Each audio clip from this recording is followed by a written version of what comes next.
Hello and welcome. This is take 3 of the server update tutorial I'm trying. Last time I recorded it, I wasn't getting any of my screen capture. So, first step is to make sure that everyone's off the server and we can stop the server. It's polite, it's common courtesy really just to ask the players to save their gear, save their progress, and then come off the server if you've got time. If you're running up just before a mandatory like we are now, we're just going to stop it anyway. Also, there's no people on there, so we're going to stop that. And then we're going to head over. I've got to go through this. So what we've got configured here is a VPN as the remote desktop connection for the server. Has IP whitelisting. This is really important. You get your IP whitelisted beforehand before you need to do this, as it can take some time and you may need to find someone from DivCom. Now, I've got my IP whitelisted as the IP from this VPN, so my dynamic IP from my service provider won't affect this. I'm connected to this. I'm not going to show you how that works. I just click on the connect button. This is OpenVPN Connect, I believe, is the software. Right, we'll open up Remote Desktop. There we go. And you'll want to use the administrator account for which the details are available in the server documentation, available in the Google Drive under the SA Office. The address is the same as the server, so am2.tor.net, and we're going to connect with that. Right, once we've done that, we'll head to the desktop. We'll close any of this, as we'll explain what's going on in a minute. We're going to want to open up Steam. We're going to go to Armor 3 Properties. We can do that from the library. Go to Properties and just verify game files. This will force any updates to happen, and it's also a good idea in general just to do this regularly, especially on the server. We just don't want any corruption or stuff that might affect the whole battalion. Yeah, I think it's good practice, and it takes about a minute or 2 minutes to do.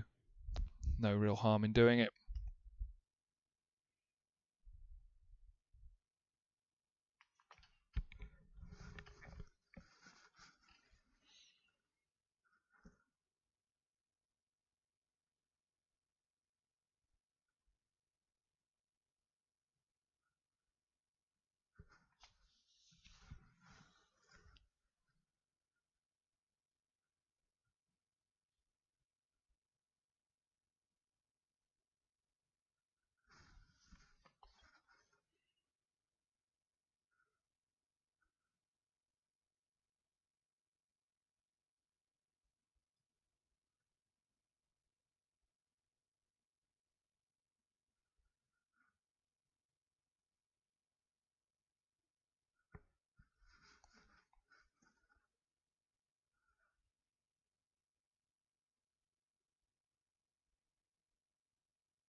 Okay, so as we're approaching completeness, once we've done this, we'll want to open up the Armor 3 launcher, which we can actually do now already.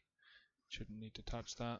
We'll just wait for that to complete, but what we can do in the launcher is, if we know there are any mods specifically that have updated, we can manually repair them. So for example, ACE here, we can right click and we can select repair, and it will specifically check for that one, although it doesn't work when the verification has not completed, so we'll just wait for that to finish.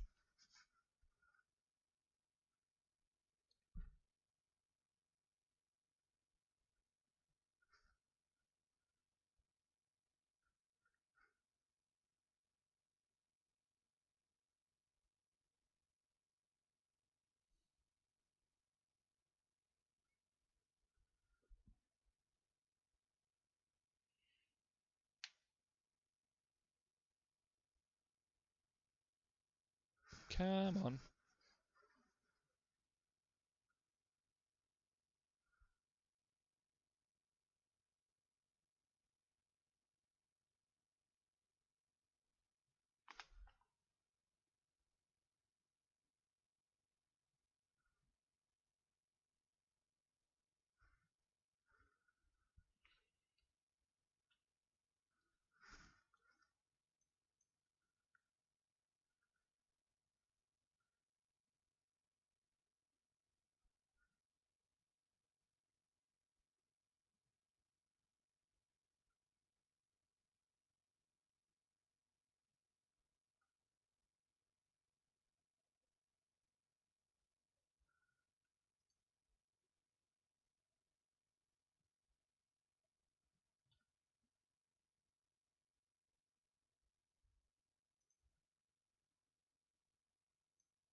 Okay, and we're done. Fantastic. Right. So once we've done this, we go to the launcher. We can repair any mods that specifically need repairing. As you can see, you get a little flash of green there, and it's updated. That's fine. Now, at this point, it's a good idea to check that no one's accidentally or misunderstandingly restarted one of the servers while you're working on it, because for this next bit, we really do need to have the servers down.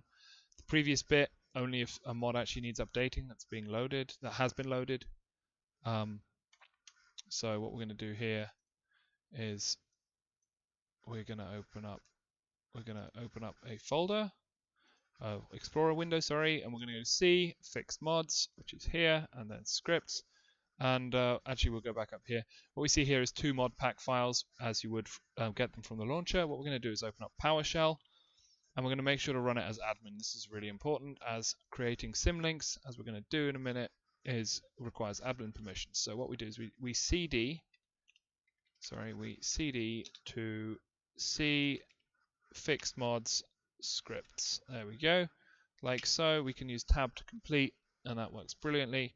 And then what we do is we run this script, copy and convert to server mod ps1. Now what this will do is create symlinks to all the mods and create some fancy mod folders, which I'll show you in a second. So we run this script, and as we can see, it runs without any errors, which is nice. If we get any red text coming up, the most likely cause is that someone started the server accidentally and the server's locking some of the files and you can't edit them, which makes sense.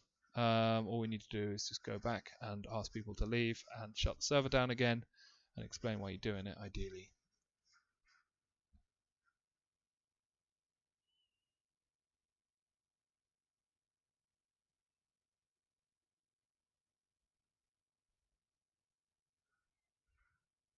And we're done. Fantastic. Now what this has done is in our Armor 3 folder, it's created the folders for each of the mod packs, which allows us to select each mod pack very quickly and easily in the launcher later. So as you can see, it's got all the mod IDs with an @ symbol in front of it, which is really good for the launcher as well. On the client side, it means they can automatically select the mods correctly. Right, once that is done, we're done here. We can head back to our panel and we can just hit start. Now this tutorial doesn't include how to add a mod or remove a mod from the mod pack. I will go over that sooner or later, probably next week, as I'm planning to add a couple mods to the mod pack. Thank you very much for listening. I hope that was clear. If there are any questions, please ask me and I will add them as annotations to this video at a later date. That's all from me.